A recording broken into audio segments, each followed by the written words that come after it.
BA के बाद IPS officer कैसे बने? बीए के बाद हमें कौन सी क्वालिफिकेशंस चाहिए आईपीएस ऑफिसर बनने के लिए? अदर क्वालिफिकेशन और एलिजिबिलिटी क्या होनी चाहिए? ये सारा कुछ आज हम इस वीडियो में बात करने वाले हैं, तो आखिरी तक बने रहिए सारी चीजें अच्छे से जानने के लिए।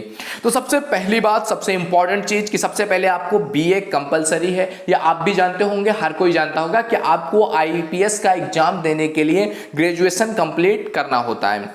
दूसरी चीज कि बीए के बाद आप आईपीएस के फॉर्म तो भर सकते हैं, लेकिन इसके अलावा भी कुछ आपको एलिजिबिलिटी होनी चाहिए। कुछ चीजें और भी इंपॉर्टेंट हैं जो आपको ध्यान में रखना होगा।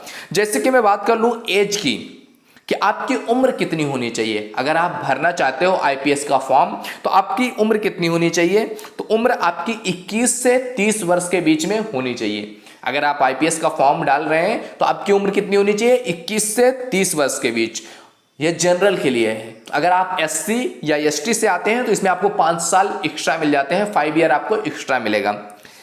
और अगर बात की जाए इसके अलावा, तो इसके अलावा आपको इंडियन होना जरूरी है। आप इंडिया के नागरिक होने चाहिए। अगर आप अपने देश के आईपीएस जो कि यूपीएससी के थ्रू परीक्षा क्लियर की जाती है, इसको आपको क्लियर करना है, तो इसके फॉर्म के लिए आपको इंडियन होना बहुत नेसेसरी है।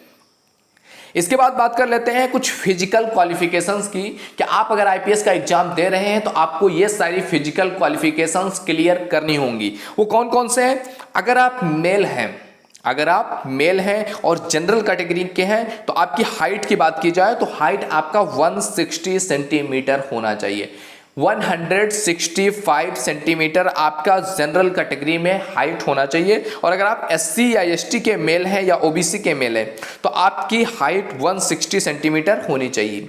और अगर चेस्ट की साइज की बात करूं तो चाहे जनरल हो, चाहे ओबीसी, एससी, एसटी की कोई भी हो, 84 सेंटीमीटर होना चाहिए आपके चेस्ट की साइज। ये था मेल के लिए। आइए बात करते हैं फीमेल के लिए। तो फीमेल अगर जनरल कैटेगरी की है तो फीमेल की हाइट होनी चाहिए 150 सेंटीमीटर, 150 सेंटीमीटर। और अगर एससी, एसटी या ओबीसी है तो 145 सेंटीमीटर होनी चाहिए। और अगर चेस्ट की बात की जाए तो चाहे वो जनरल हो, एससी, एसटी, ओबीसी हो, 79 सेंटीमीटर चेस्ट होनी चाहिए। तो ये था फीमेल के लिए फिजिकल क्वालिफिकेशन। इसके अलावा अगर हम बात कर लें आई साइट्स की, जो आंखों का विजन होता है, तो आई साइट्स कितने होनी चाहिए? तो आई साइट्स अगर आप मेल हैं तो आपका मेल या फीमेल दोनों के लिए बात कर रहा हूं, दोनों के लिए आंखों का जो विजन है वो 6/6 से 6/9 के बीच में होना चाहिए। अगर कम से कम आंखों का विजन की बात की जाए, कमजोर आंखों की विजन, तो वो होगा 6/12 या 6/9 होना चाहिए।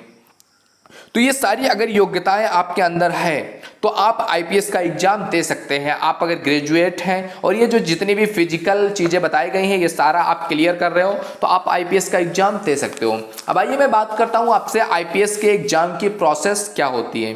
तो आईपीएस का एग्जाम जो है वो 3 प्रोसेस में से गुजरता हुआ जाता है। कौन कौन सा प्रोसेस है? सबसे पहला आपका प्रीलिम्स, सेकेंड आता है उसके बाद मेंस, फिर इंटरव्यू। अब बात करते हैं प्रीलिम्स जो आपका है, प्री एग्जाम, इसका प्रोसेस क्या होता है। तो इसके लिए सबसे पहले आपको क्या होता है, प्रवेश परीक्षा के लिए आवेदन करना होता है। आप फॉर्म डालते हो आईपीएस के एग्जाम के लिए। प्रवेश परीक्षा में 2 पेपर होते हैं और दोनों ही 200-200 नंबर के होते हैं, जो कि ऑब्जेक्टिव होते हैं, यानी कि वैकल्पिक होते हैं। यह परीक्षा पास करने के बाद आप मेंस के लिए चयनित होते हैं। तो आपको ऑब्जेक्टिव टाइप क्वेश्चंस 200 मार्क्स के 2 पेपर देने होंगे। अगर आप क्लियर करते हैं तो फिर आप मेंस के लिए जाते हैं। अब आइए बात करते हैं मेंस एग्जाम की प्रोसेस के बारे में। तो मेन एग्जाम की प्रोसेस जो होती है ये लिखित होती है, या ऑप्टिकल नहीं होता है। जैसे कि आप बोर्ड परीक्षाएं आपने क्लास 10th में दिया होगा, 12th में दिया होगा, ग्रेजुएशन में दिया होगा, उसी तरह से ये परीक्षा भी आपको क्या करना होता है, लिखित। इसमें टोटल कुल 9 पेपर होते हैं, जिसमें 2 पेपर आपके क्वालिफाइंग पेपर होते हैं और बाकी के 7 जो होते हैं वो मेरिट के लिए होते हैं। अब इसके बाद अगर आप इसको क्लियर कर लेते हैं मेंस को, तो इसके बाद लास्ट प्रोसेस आता है आपका आईपीएस के इंटरव्यू का प्रोसेस। मेंस एग्जाम क्लियर करने के बाद आपको इंटरव्यू के लिए बुलाया जाता है, जिसमें आपको सामान्य ज्ञान, आपकी मानसिक योग्यता, आपका व्यवहारिक ज्ञान, आप किस तरह से सिचुएशंस को हैंडल करते हैं, इन सब चीज़ों से संबंधित क्वेश्चंस पूछे जाते हैं। और ये इंटरव्यू लगभग 45 मिनट्स का होता है, 45 मिनट का ये इंटरव्यू होता है। अगर आप इंटरव्यू अच्छी तरीके से देते हैं और इंटरव्यू आप क्लियर कर लेते हैं, तो इंटरव्यू क्लियर करने के बाद आप सफलतापूर्वक एक आईपीएस बन जाते हैं, आपको आईपीएस की डिग्री होल्डिंग हो जाती है। और इसके बाद आपको भेज दिया जाता है आईपीएस की ट्रेनिंग करने के लिए। 6th मंथ 1 ईयर जैसा भी आपका आईपीएस का ट्रेनिंग होता है, आपकी एबिलिटी के ऊपर आप ट्रेनिंग करते हो और आप एक आईपीएस ऑफिसर बन जाते हो। अब आपको थोड़ी सी और एक्स्ट्रा नॉलेज के लिए मैं बता दूं कि आईपीएस ऑफिसर अगर आप बनते हो तो उसके लिए आपकी सैलरी कितनी होती है।